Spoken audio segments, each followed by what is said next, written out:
Happy Friday, chikahan mga kapuso! Pasabog na weekend ang dapat abangan ng mga kapuso dahil bukas na magsisimula ang banggaan sa Biritan sa The Clash 2024. At isa sa mga di na makontain ang excitement, ang Clash Masters na sina Julian San Jose at Raver Cruz na mas marami raw natutunan as lovers and as workmates. Makichika kay Nelson Canlas. Itaas ang bandera ng Luzon. Simula na bukas Ipagmalaki ang husay ng Mindanao.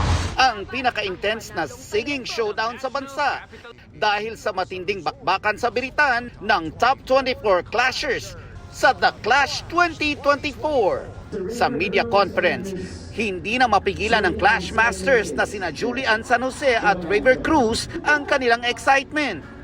Gayon din ang The Clash judges na sina Laning Misalucha, Christian Bautista at Ay de las Alas. All out din ang support ni na Senior Vice President for Entertainment Group, Lilibet G. Razonable at iba pang opisyal ng GMA Entertainment.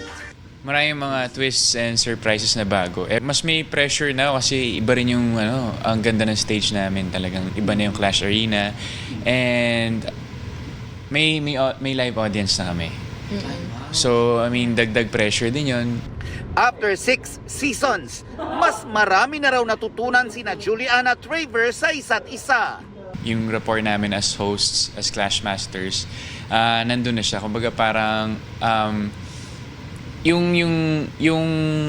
kwentuhan sa stage or yung batuhan ng line or ng banter or kung paano na-explain yung mechanics, mas naging madali na for us kasi I mean it's her, 'di ba? And sa personal naman, ganun pa rin, love ko pa rin siya sa season 6 ng The Clash. Thankful din si Julie dahil nadadala daw nila ang kanilang relationship on stage na lalong nagpapagaan sa kanilang trabaho at nagpapatingkad sa kanila as hosts. Inamin ni Julian na meron naman daw silang mga maliliit na tampuhan pero hindi na umaabot ito sa awayan.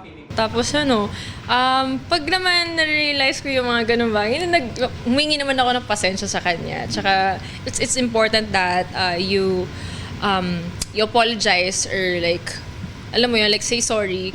Para Bibitaw na ako ng jokes, minsan natatawa na siya. Tapos wala na, okay na ako. Parang wala pang parang mga ganito, knock-knock. Who's there? Aso ka ba? Bakit? Kasi aso in love with you. Dagdag ni Asia's Limitless star, the best way to a woman's heart is laughter.